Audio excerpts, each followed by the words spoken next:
अब देखिए हम सबको हम जब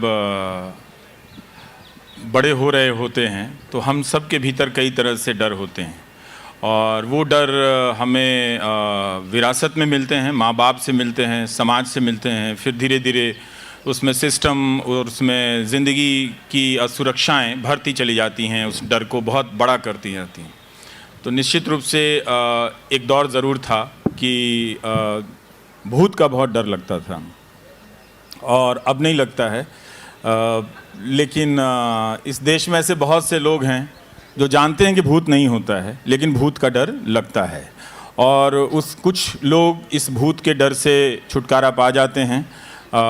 उसमें मैं ज़रूर एक समय में बेल के पेड़ के नीचे से गुज़रता था तो लगता था कि भूत बैठा है, और फिर तो उनसे लोहा लेने के एक ही इष्ट हैं बजरंगबली जी, तो उनका आह्वान करता था तो एक ताकत आती थी कि इससे हम पार कर सकते हैं। तो जब भी बेल के पेड़ के नीचे दौड़कर पार किया तो पार करने के बाद हमेशा लगा कि नाहक ही डर गया था।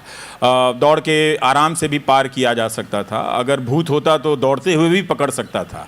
मेरे ख्याल से वो उसेन बोल्ट से भी तेज़ भागता होगा भूत, लेकिन वो भूत ने मुझे कभी पकड़ा नहीं। लेकिन बहुत सारे लोग अपनी ज़िंदगी में इस तरह के भूत बड़ा कर लेते हैं, स्टेट का भूत बड़ा कर लेते हैं, और उसकी कुछ वजह भी होती हैं। आज की दोपहर जब होने वाली है और इतने पब्लिक में मैं डर के बारे में बात करूं तो मैं सोच रहा था कि मैं कैसे बात करूं। क्या मैं डर के बारे में बात करूं या इस तरह से बात करूं कि डर के बारे में बात करते हुए आपको हंसी भी आए।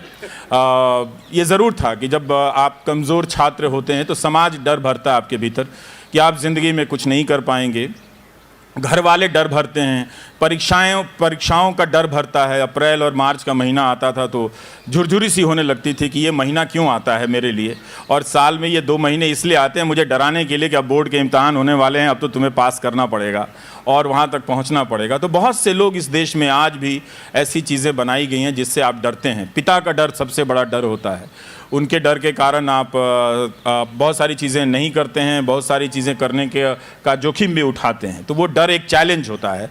बहुत से लोग अपने पिता के डर को चैलेंज के रूप में लेते हैं, उसको क्रॉस करते हैं और ज़िंदगी में कुछ नया कर जाते हैं, चाहे वो फिल्म की दुनिया में जाने वाले हों, चाहे क्रिकेट की दुनिया में जाने वाले हों।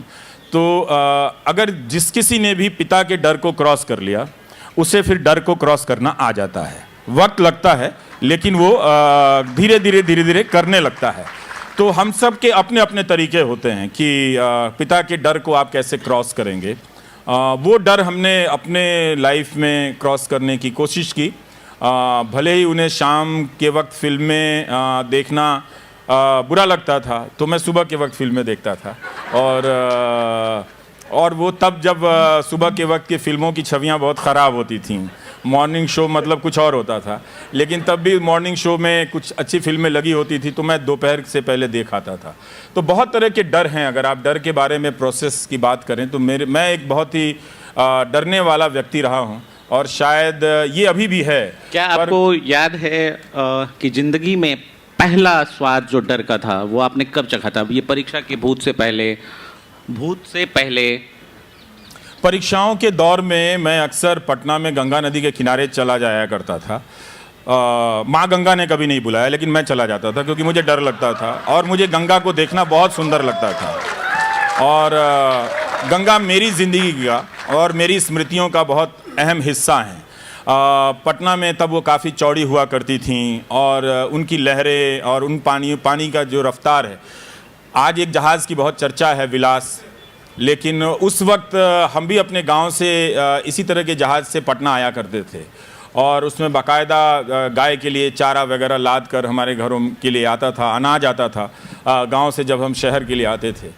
लेकिन एक नाता था, और तो दोपहर के वक्त नाव में बैठ जाता था। तो ऐसे ही किसी वक्त और बीच धार में जाकर नदी का पानी पीने का एक अपना जुनून था। तो उसी प्रोसेस में एक बार नाव ज़्यादा हिल गई और नाव बहुत छोटी थी। तब से एक डर समा गया कि पानी में डूब जाने का डर। तो जब पटना से जो दिल्ली आने वाली ट्रेनें हैं वो बिहार में कई नदियों को पार करती हैं। जब सोन नदी नदी को पार करती हैं तो उसकी जो गड़गड़ाहट है, Just keep all the hisab. So you वो धड़ Out of books to read. So just I'm relaying the message now. Thank you so much. no, I write more unless I have ideas. I don't write. होकर लिखा हो। It is not that. बहुत गरजती है, ऐसा लगता है कि नदी चिल्ला रही हो कि अभी वो इस पुल को लेकर और ट्रेन को पकड़कर वो अपने भीतर समा लेने वाली है।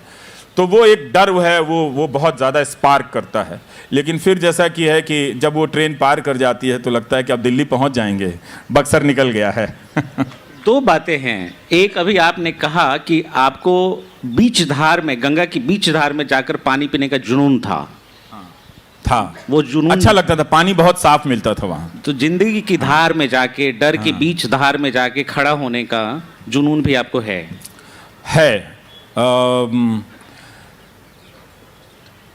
मैं ऐसा नहीं चाहता कि आप मेरे किसी जवाब को सुनते हुए ये धारणा बना लें कि मैं कोई लौह पुरुष हूँ, और मैं ये बताना चाहता हूँ कि मेरी छाती का नंबर 56 इंच तो बिल्कुल नहीं है। तो मैं इंच वाला सीना नहीं रखता हूँ, मैं दिल वाला सीना रखता हूँ। जो अपने सीने को मीटर से नापते हैं और इंचों में नापते हैं, वो इंसान को इंसानियत से नहीं समझते हैं, तो उनको आप छोड़ दीजिए। लेकिन मैं बहुत डरता हूँ हर चीज़ से, बहुत सारी गलतियों की आशंकाओं से कि ये गलती हो जाएगी, इसका बिल ले रहे हैं, इसको संभाल कर रखना चाहिए। और हमारा सिस्टम, हमारे कानून, हमारे नियम इस तरह से बने हुए हैं रवि, कि आप सीधा रास्ता भी चलें तो गुंजाइश है कि आपसे गलती हो जाए। और जब स्टेट जो है उसे मालूम है कि उसने गलती करने के जाल बिछाए हैं, ये आप किसी भी बड़े बिजनेसमैन से पूछ लीजिए कि गलती करने के बहुत सारे जाल बिछाए गए हैं, और उसकी वो गलत है, इसकी व्याख्या का अंतिम अधिकार सरकार के पास है। तो वो उन गलतियों का पर नज़र रख रही होती है कि आपके कदम कहाँ पड़ेंगे कि जिसे वो गलत बताकर आपको हमेशा के लिए जेल में डाल देगी। हमेशा का मतलब 2 महीने भी होता है और 2 साल भी होता है। अगर आप सिद्दीक कप्पन से पूछेंगे तो हमेशा का मतलब 26 महीने से ज़्यादा होता है। अगर आप उमर खालिद से पूछेंगे तो उस हमेशा का मतलब पता नहीं कब तक होगा। अगर आप नताशा नरवाल देवांगना से पूछेंगे तो उस हमेशा का मतलब शायद 1-1.5 साल के बाद, या सफूरा जरगर से पूछेंगे तो पेट में बच्चा है, इसके बाद भी जेल की सलाखों के पीछे रख दी गई है। तो हर किसी के लिए ये जो हमेशा है वो हमेशा नहीं होता, उसका ड्यूरेशन, उसकी अवधि बहुत अलग अलग होती है।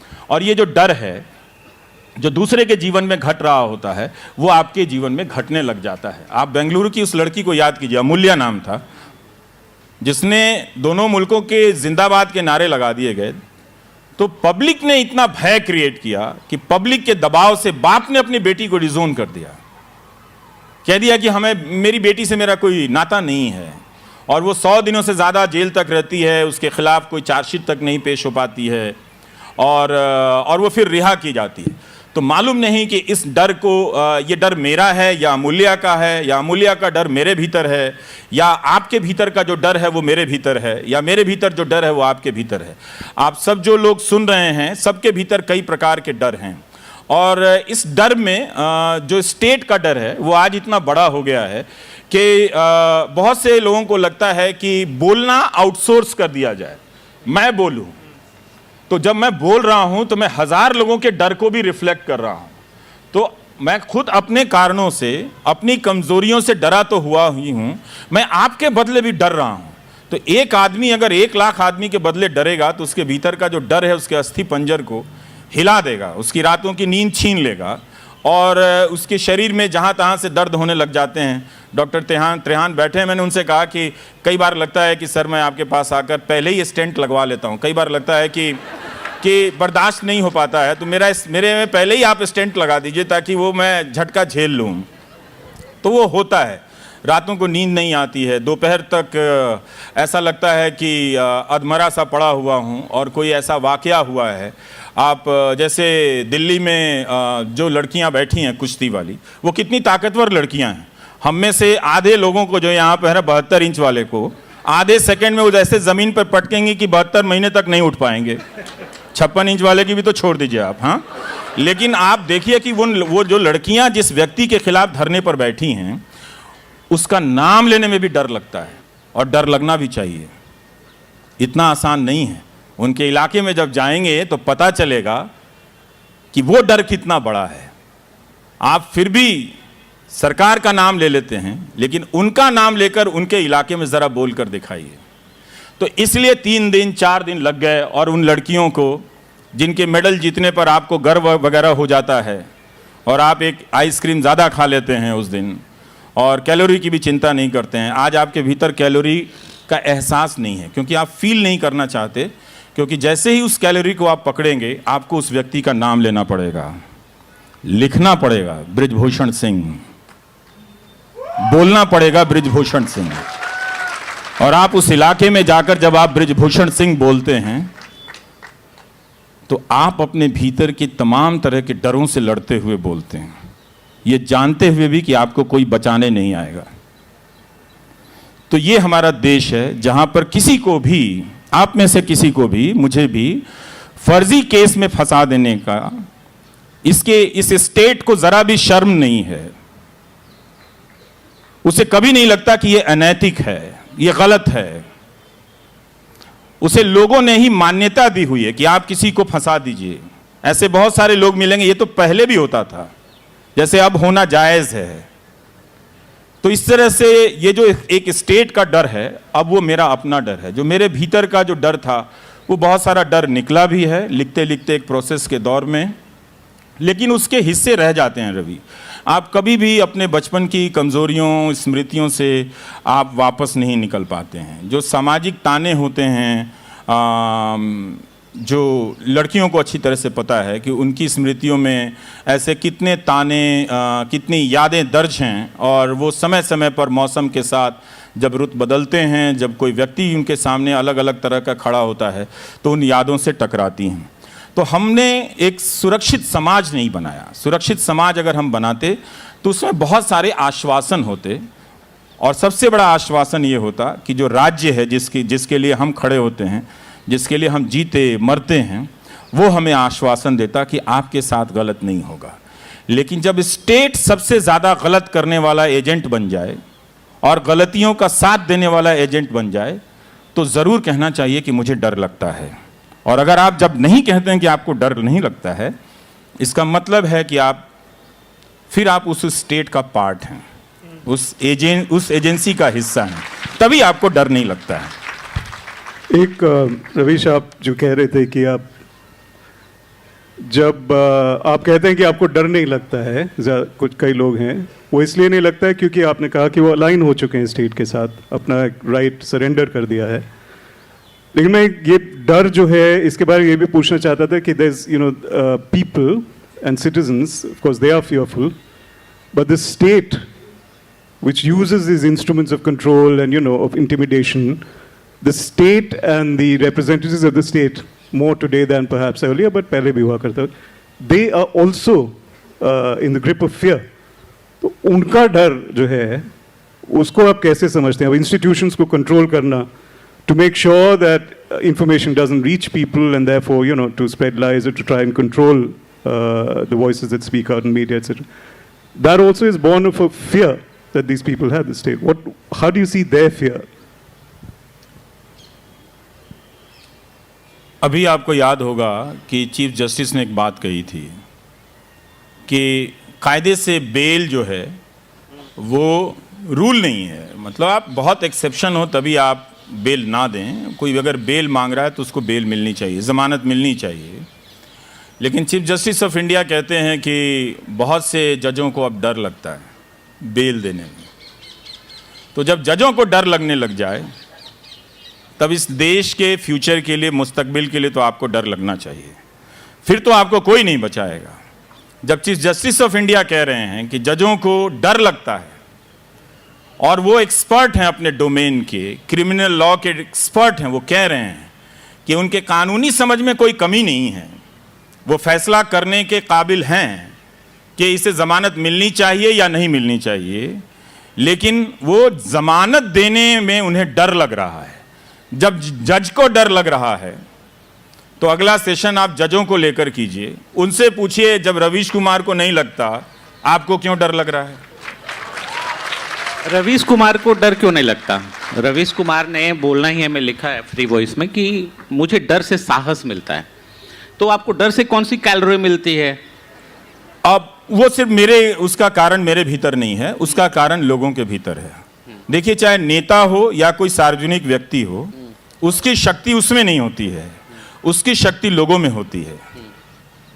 तो वो लोगों से जो उनकी सराहना है, जो उनका साथ है, मुझे उधार मिलता है। वो लेंड करते हैं कि हम तुम्हारे साथ हैं, तुम करो, तुम बोलने से पीछे मत हटो। और उस प्यार को उस पे मैं बोलने लग जाऊं तो अगले जयपुर लिटरेचर फेस्टिवल तक मैं बोलता रहूंगा कि लोगों ने, इस देश के लोगों ने कितने तरीके से, कितने राज्यों के, मैं तो सिर्फ यूपी बिहार वाला हूं, लेकिन देश के अलग अलग राज्यों से, पूर्वोत्तर से, दक्षिण के राज्यों से और पश्चिम के राज्यों से लोगों ने अपना हौसला बढ़ाया है, फोन करके बोला है कि पैसे की चिंता मत करना। और ये आज नहीं बोला है, लेकिन इस्तीफा देने के बाद नहीं बोला है। एक बात बताइए, रवीश कुमार जर्नलिस्ट हैं और जर्नलिस्ट जो है अपने ऑडियंस से सीधे कनेक्टेड है इस विजुअल मीडिया के दौर में, टीवी मीडिया, पत्रकारिता के दौर में।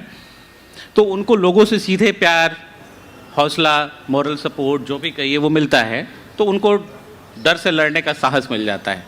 लेकिन एक जज तो सीधे पब्लिक से कनेक्ट नहीं है, तो उसको साहस कहाँ से मिलेगा? जज को कम से कम उस चीफ जस्टिस से तो साहस लेना ही चाहिए, जो उसके डर को पब्लिक में बोल रहे हैं। तो इसका मतलब है कि चीफ जस्टिस भी आपसे समर्थन मांग रहे हैं। आप हैं कहाँ? आपके अंदर वो बेचैनियां क्यों नहीं है? मैं अभी बुक स्टोर में कैफी आजमी की एक नज़्म पढ़ रहा था कि समंदर तो उछलता क्यों नहीं है, समंदर तो मचलता क्यों नहीं है, और आप सब ठंडे पड़ते चले जा रहे हैं थके हारे समंदर की तरह। तो इसलिए चीफ जस्टिस को पब्लिक में ये बात कहनी पड़ी है, और ये बात कोई छोटी नहीं है। इसका मतलब है कि इंसाफ की उम्मीद जिस दरवाजे से है, जिस इमारत से है, उस इमारत के दरवाजे और खिड़कियां खोल ली गई हैं। अब वहां पर सिर्फ एक कुर्सी बची हुई है और कुर्सी पर बैठा एक आदमी बैठा हुआ है, जिसे आप जज कहते हैं। ये किसी दूसरे अदालतों, निचली अदालतों के जज का कहना नहीं है, ये चीफ जस्टिस का कहना है। तो इसलिए मैं कह रहा था कि लोग किस तरह से आते हैं, वो चले आए मेरी ज़िंदगी में, अलग अलग क्षमता वाले, आर्थिक हैसियत वाले, अमीर, गरीब, हर किसी के लोग। एक बहुत पैसे वाले व्यक्ति ने कहा कि आप जो डर की बात कहते हैं वो सही नहीं लगती है। तो मैंने उनसे कहा कि अगर आपको सही नहीं लगती है बात, तो आप मुझे 10 लाख रुपए इनाम दे दीजिए, मैं वो पैसा ले लूँगा और सिर्फ आप ट्वीट कर दीजिए। वो चुप हो गए। तो मैंने कहा लगता है 10 लाख थोड़ा ज़्यादा कह दिया, इनाम की राशि में 1 लाख रुपया चलता है, 1 लाख रुपए का इनाम मिला। अगर आप पहलवानी जीत गए तो 1 लाख रुपए का मिला, एक गदा भी मिला और 1 लाख रुपया मिला, वो अच्छा लगता है कि 1 लाख रुपए का इनाम मिला। उस पर भी वो चुप रहे। देखा, आपके पास करोड़ों रुपए की दौलत है और आप 1 लाख रुपए का इनाम देकर ये नहीं लिख सकते कि मुझे बड़ा दिल आया, अच्छा किया, ये मैं सबको देता हूं, आप इनाम के तौर पर रख लीजिए। तो आप सोचिए कि इतनी दौलत होने के बाद भी वो व्यक्ति डरा हुआ है। सबसे ज्यादा इस देश में पैसे वाले डरे हुए हैं। उनका पैसा सिर्फ सामान खरीदने लायक ही रह गया है। अब उस पैसे में कोई ताकत नहीं है। उस पैसे के होने के बाद भी वे अपने लिए सिर्फ चुप्पी खरीद पाते हैं। बोल के देख ले कोई पैसे वाला कि गलत हो रहा है, बोल दे कोई पैसे वाला कि चीफ जस्टिस ने जो कहा यह बहुत ही चिंता की बात है, सिर्फ इतनी बात कह दे। वो अपनी बात नहीं कह रहा है, सिर्फ चीफ जस्टिस की बोली हुई बात को दोहरा दे कि जज को भी डर लगता है। तो जो मैं बार बार अपने मोबाइल की तरफ जा रहा हूं, तो मैं एक छोटा सा हिस्सा पढ़ना चाहता हूं कि आपकी ज़िंदगी में बहुत सारे लोग, बहुत करीब के लोग भी होते हैं जो हौसला बढ़ाते हैं। आपको बस सुनना होता है कि वो कह क्या रहे हैं। तो इस साल मेरे ससुर जी को लगा कि मैं कुछ परेशान हूँ और कुछ सोच रहा हूँ, तो उन्होंने मुझे नए साल की शुभकामनाएं में 4 लाइनें लिखी हैं जो मैं पढ़ के सुनाना चाहता हूँ। डॉक्टर त्रियान ध्यान से सुनिएगा सर। फियर मेक्स, अंग्रेजी मेरी थोड़ी अच्छी है लेकिन हो जाता है। Fear makes most people tremble like aspen. Aspen एक तरह का पेड़ है जो हल्की सी हवा में उसके पत्ते झड़ जाते हैं। तो fear makes most people tremble like aspen, but there are a few who grit their teeth and fight against all odds. This New Year day, we wish you belong to that minority. तो देखिए, दहेज नहीं लेने का ये फायदा होता है कि आपके फादर इन लॉ जबरदस्त मिलते हैं। ये यूपी बिहार के लोग समझते नहीं हैं, हालांकि देश भर में ये बीमारी है, लेकिन समझते नहीं हैं। तो ये मेरी जिंदगी की किस्मत भी है कि मेरे पास ऐसे फादर इन लॉ हैं जो चाहते तो भेज सकते थे कि नए साल की शुभकामनाएं, खूब फलो फूलो, पैसे की चिंता मत करो, मैं हूं। लेकिन आप उनका टेक्स्ट देखिए कि वो किस तरह से मुझे विश कर रहे हैं कि वो सही है कि लोग उस पेड़ के पत्तों की तरह हल्की सी हवा के चलने पर झड़ जाते हैं, लेकिन कुछ लोग होते हैं जो अपने जबड़ों को, अपने दांतों को भींच लेते हैं, कस लेते हैं और लड़ जाते हैं। तो किसी दामाद को अपने ससुर से ये हौसला मिले तो डरना तो सबके लिए स्वाभाविक है। अब तो जज ही नहीं है बेल देने के लिए जब चीफ जस्टिस कह रहे हैं तो, लेकिन फिर भी ये कितनी अच्छी बात है कि आप उस जेल में जा सकते हैं कि हमारे फादर इन लॉ हमको समझते हैं, हमारी पत्नी हमको समझती है, हमारे दोस्त मुझे समझते हैं। तो एक इकोसिस्टम बनता है, और ये इकोसिस्टम यही है कि कितना भी आप कितनी भी कोशिशें कर लें, लोगों में एक सपना तो है जो मुझे दिखता है। हो सकता है वो सपना कमज़ोर हो, उस सपने को कोई रौंद दे। उन्हें लगता है कि इस देश की जो भलाई है वो लोकतंत्र में भलाई है, और उन्हें लगता है कि कहने बोलने से कुछ नहीं हो जाता। जैसे मैंने अभी इतनी सारी बातें की, किसी का कुछ बिगड़ता नहीं है, लेकिन बहुत सारी चीज़ें बिगड़ने से बच जाती हैं। तो आप लिहाज करते हैं कि ऐसी बातें कही जा रही हैं, हम हुकूमत में हैं, कोर्ट की तरफ से ऐसी बातें कही जा रही हैं, तो आप कुछ संभलते हैं। लेकिन अब जनता का एक वर्ग ऐसा हो गया है जो स्टेट बन गया है अपने आप में, जो स्टेट की हर गलतियों को लेकर पब्लिक के बीच में खड़ा है, तो वो एक चैलेंज हो गया है। लेकिन मुझे कभी कभी लगता है कि इस देश की जनता उस जनता से लड़ लेगी एक दिन। जो उसके बीच स्टेट का रिप्रेजेंटेटिव है वो लड़ लेगी, क्योंकि वो फेक है। उसको पता है इस जनता को कि जिसे वो वोट दे रही है स्टेट कौन है। तो स्टेट के बिहार पर अगर आप लाठी लेकर बगल में है, पड़ोस में है, व्हाट्सएप ग्रुप में है, एक ना एक दिन लोग निकलेगा, क्योंकि वक्त लगता है। गुलामी से निकलने में भी बहुत वक्त लग गया था, इससे भी निकलने में बहुत वक्त लगेगा। जो डैमेज हुआ है उससे निकलने में बहुत वक्त लगेगा। इस